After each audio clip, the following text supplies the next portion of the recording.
যখন সাদ ইবনে আবি ওয়াক্কাস রাদিয়াল্লাহু তাআলা আমার নবীজির মামা জানার মাজার চীন দেশে, তিনি প্রথম কিন্তু চারজন সাহাবা নিয়ে চট্টগ্রাম দিয়ে চীনে গিয়েছিলেন নবীজির হুকুমে। ওই চট্টগ্রামে নেমেছেন, তারপর ওই বন্দর নগরী থেকে ওলি আল্লাহরা হয়েছে। বাংলাদেশের মধ্যে নবী রাসূল আসে নাই, কিন্তু আলহামদুলিল্লাহ আমার নবীর মামা জান এবং সাহাবায়ে রাসূলরা এসেছিল। সুবহানাল্লাহ।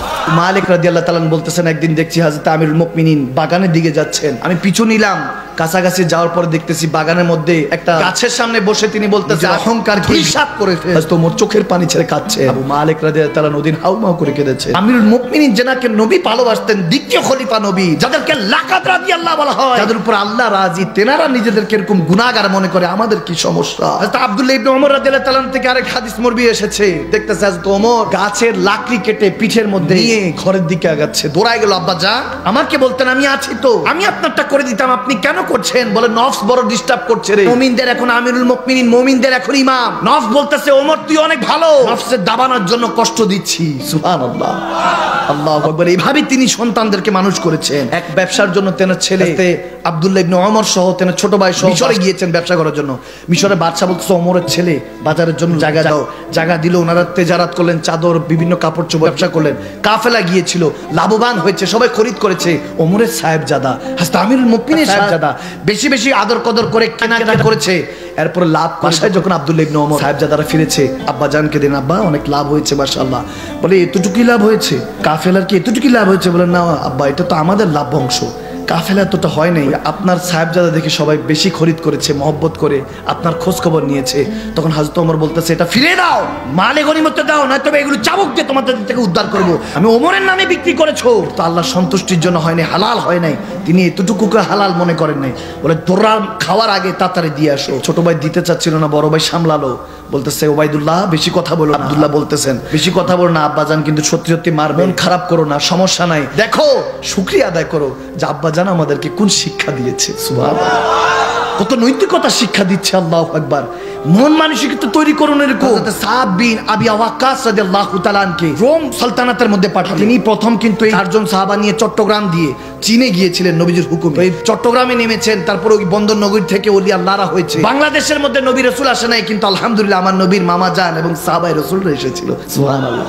ওগুলো ইতিহাস আছে, ঢাকা ইউনিভার্সিটির ইতিহাস কিতাবগুলি পড়ে দেখেন, পাওয়া যাবে। সাদ ইবনে আবি ওয়াক্কাস রাদিয়াল্লাহু তাআলা আনকে পাঠানো হলো রোম সালতানাতের ওখানের মধ্যে যুদ্ধ করার জন্য। যখন গিয়েছে হযরত ওমর পেরেশান হয়ে আছেন, কখনো ঘরের মধ্যে কখনো বাইরে যান, কি করবেন পেরেশান। হ্যাঁ পাঠিয়েছেন তো ঠিক আছে, বৃদ্ধ হয়ে গিয়েছে ওমর। ওমর এখন আর আগের মতো নেই, 62 বছরের মতো চলে, বৃদ্ধ হয়ে গিয়েছে। ছেঁড়া কাপড় পরে হাঁটতেছেন, দৌড়াচ্ছেন, রাস্তার মধ্যে দাঁড়িয়েছে। যে আসতেছে দাঁড়াও, মুসলমানরা বিজয় লাভ করেছে, কোনো খবর পেয়েছো? বলে ইয়া আমিরুল মুমিনিন এখনো খবর পাই নাই। চলে যেতেন, দাঁড়ায় আছেন। যখন আবি ওয়াক্কাস রাদিয়াল্লাহু তাআলা একটা কাসেদ পাঠালেন, যাও চিঠি নিয়ে যাও, ওমরের কাছে বলো যে আমরা আল্লাহর রহমতে জিত লাভ করেছি, সুবহানাল্লাহ, ফাতেহ করেছি। ওই কাসেদ যিনি ছিলেন, যেনার কাছে পাঠানো হয়েছে, ওই প্রজা হয়তো বা ঠিক মতো হযরত ওমরকে চিনেন না, অনেক আগে দেখেছেন দুই একবার, বুঝেন নাই। হযরত ওমর তো এখন বৃদ্ধ হয়ে গিয়েছে। মদিনার কাছাকাছি এসে ঘোড়ার মধ্যেই হযরত ওমর ডাক দিয়ে বসলেন, কোথা থেকে আসছো? মনে হচ্ছে রোম সালতানাত থেকে আসছো। বলে হ্যাঁ। মুসলমানরা কি বিজয় লাভ করেছে? বলে হ্যাঁ আলহামদুলিল্লাহ, আল্লাহ বিজয় দান করেছে। সুবহানাল্লাহ। তখন হযরত ওমরকে দেখে ছিঁড়া ফাটা দেখে চিনতে পারে নাই। বলে গোলাম, তুমি মনে হয় মদিনারই গোলাম মনে হয়। বলে হ্যাঁ আমি মদিনার গোলাম। হযরত ওমর হাঁটতেছেন, সেই ঘোড়ার মধ্যে চড়ছে। হযরত ওমর জিজ্ঞেস করছেন খালিদ বিন ওয়ালিদ কেমন আছে, হযরত উসামা কেমন আছেন, যায়েদ বিন হারেস কেমন আছেন, ভালো আছেন, সুস্থ আছেন, ওনারা কি হায়াতে আছেন নাকি শহীদ হয়ে গিয়েছেন, শহীদ কতজন হয়েছেন, এভাবে কথা বলছেন। আর ওই কাসেদ সেও হাঁটতেছে, ঘোড়ার মধ্যে চড়ছে। আমিরুল মুমিনিন শরীর ভাঙা, কাপড় ছেঁড়া, হাঁটতেছেন, বুড়া কামজোর। আমিরুল মুমিনিনকে দেখে সবাই দৌড়া আসলেন, ইয়া আমিরুল মুমিনিন আপনি হাঁটছেন কেন? ওই কাসেদ শুনে তাড়াতাড়ি লাফ দিয়ে কদমে পড়লেন, হুজুর আমার ভুল হয়ে গেছে, চিনতে পারি নাই। কিসের ভুল? আপনি নিচে, আমি উপরে বসেছিলাম, এটা কত ধরনের বেয়াদবি। ওমর কেঁদে দিলেন, কান্না করে বলতেছেন এখন ওমর যুদ্ধ যেতে পারে না, লোকজনকে পাঠাচ্ছে, নবীর জন্য আল্লাহর জন্য উঠতে ভুলে গেছি। সে ওমরের আবার কিসের ভুল? ওমরের জিন্দেগি পুরাটা ভুল, গুনাহ দিয়ে ওমরের জিন্দেগি ভরা। ঈমান আনতে দেরি হয়ে গিয়েছে, দাওয়াত পৌঁছাইতে দেরি হয়ে গিয়েছে, পিছনে সব গুনাহ।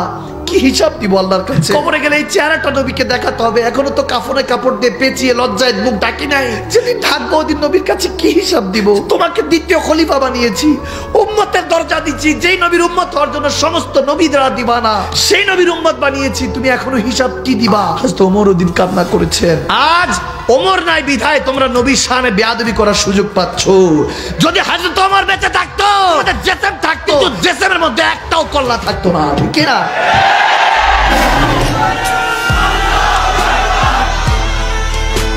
من الفتى الكريم؟ عمر بن الخطاب.